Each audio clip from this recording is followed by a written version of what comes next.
درخواست کر رہا ہوں تشریف لائیں. آپ کو تو شعر سنائیں گے؟ مشاہدہ کر رہے ہیں.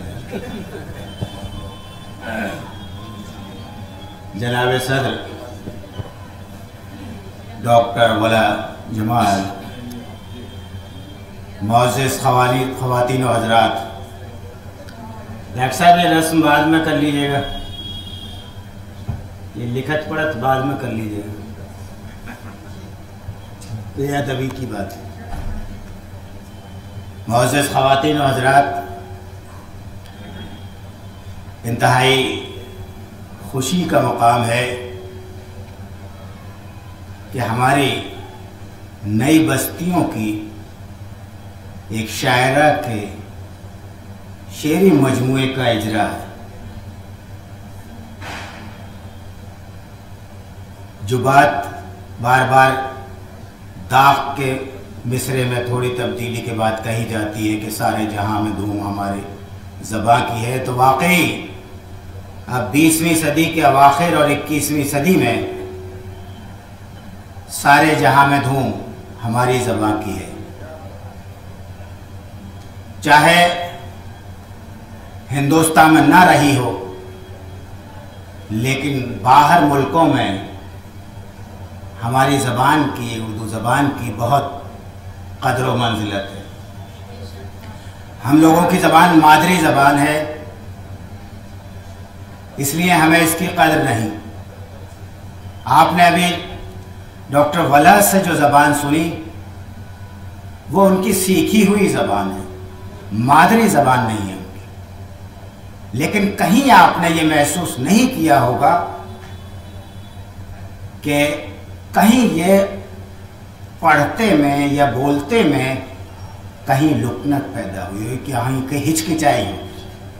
یہ روانی اس وقت آتی ہے جب کوئی شخص زبان کو دل سے سیکھتا ہے. اس میں انہوں نے بار بار کہا، لکھا بھی ہے کہ اردو زبان میرا عشق ہے، اردو زبان سے انہیں عشق ہے. اور یہ عشق ان کے گفتگو کے اور پڑھنے کے لہجے میں نظر آ رہا ہے. جس انداز سے انہوں نے تقریر کی اور اپنا کلام سنایا، جس اعتماد کے ساتھ، میں بغیر کسی تکلف کے کہہ سکتا ہوں کہ بہت سے اردو والے شاعر، معاف کیجیے گا کیونکہ آج کل بہت سے لوگ جو ہیں اردو میں شاعری کرتے ہیں اور وہ دیوناگری میں لکھ کر لاتے ہیں، دیوناگری زبان میں لکھا ہوتا ہے. کیا وہ اردو نہیں سیکھتے؟ ان سے بہتر پڑھا ہے انہوں نے. اگر اردو سے عشق ہے تو ایسا ہونا چاہیے کہ ہم اس زبان کو سیکھیں جو اس طرح سیکھتے ہیں لوگ. ہم اردو والوں کے لیے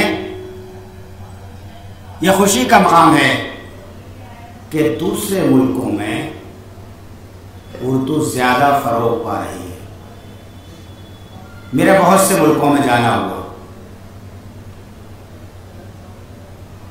موریشس میں، امریکہ میں، روس میں، ازبکستان میں. انہوں نے ابھی بتایا خود، مصر میں 7 یونیورسٹیوں میں اردو پڑھائی جاتی ہے. بہت بڑی بات ہے 7 یونیورسٹیوں میں اردو پڑھائی جانا، اور انہوں نے وہیں رہ کر سیکھی. انہوں نے کوئی یہاں کسی اسماعیل بیٹی کے قاعدے سے نہیں سیکھی ہے اردو.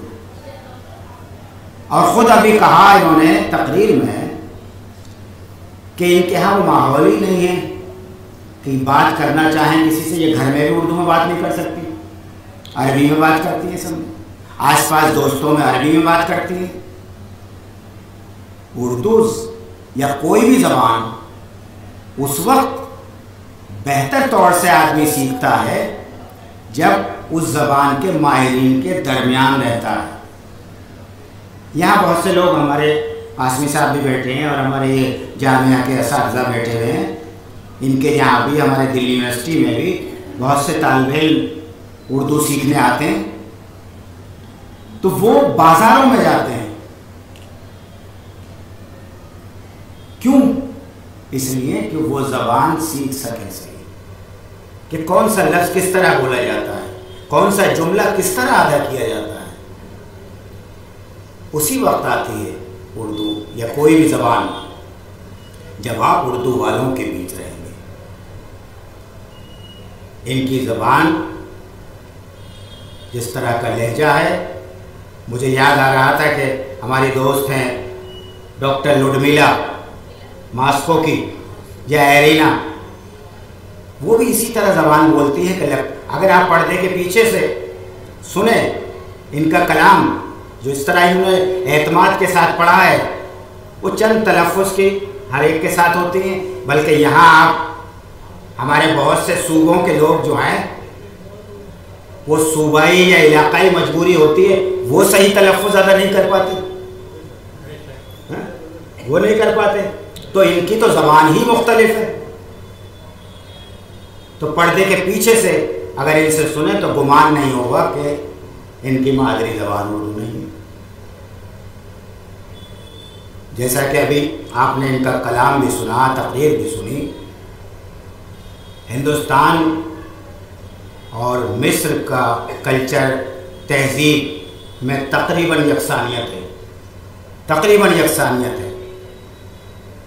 میرے افسانوں کا مجموعہ جب ٹرانسلیٹ ہو کے عربی میں چھپا, 2 مجموعے میرے افسانوں کے مصر میں ٹرانسلیٹ ہوئے ہیں جو چھپے ہیں, تو وہاں کے جو آپ کے مشہور ناول نگار ہیں انہوں نے اس میں لکھا کہ جو مسائل آپ کے افسانوں میں ہیں وہ مسائل ہمارے یہاں کے بھی ہیں. ہمارا کلچر اور آپ کے کلچر میں کافی مشابہت ہے. تو یہی وجہ ہے کہ انہیں اردو تہذیب اور اپنے ملک کی تہذیب میں کوئی فرق نظر نہیں آتا. آپ نے دیکھا کہ جو شاعری ہمارے شاعر کرتے ہیں وہی جذبات اور اس جذبات کا اسی طرح اظہار وہی ان کی شاعری میں ہے. مجھے خوشی ہے کہ یہ جس یونیورسٹی میں درس و تدریس سے وابستہ ہیں اور اردو کی خدمت ادا کر رہی ہیں, یہ صرف آپ لوگ شاید واقف ہوں, میں نے اس دختر نیل کتاب کو تو آج دیکھا ہے, لیکن اس دختر نیل کو بہت پہلے دیکھا تھا, کافی دن سے ملاقات ہے. تو یہ واقعی تنقید بھی لکھتی ہیں, نثر بھی لکھتی ہیں انقلاب میں اور دوسرے رسائل میں, اخباروں میں, جس میرا خیال سے اتنی زود نویس غیر ملکی ادیبہ بہت کم ملیں گی. اتنی زود نویس غیر ملکی جس کی زبان اپنی نہیں ہے. ہمارے ہندوستان کے ادیب جو ہے, معاف کیجیے گا, اتنا نہیں لکھتے جتنا یہ لکھ رہی ہے. یہ واقعی مبارکباد کی مستحق ہیں کہ یہ ایک ہماری زبان میں, ہماری زبان کی اتنی خدمت انجام دے رہی ہیں اور اس کے فروغ میں اہم کردار ادا کر رہی ہیں. میں اس کتاب کے اجرا پر صمیم قلب سے مبارکباد دیتا ہوں. خدا کرے کہ ان کے شعری مجموعے, نثری مجموعے, تنقید کے مجموعے ہر سال آئیں. بہت بہت شکریہ.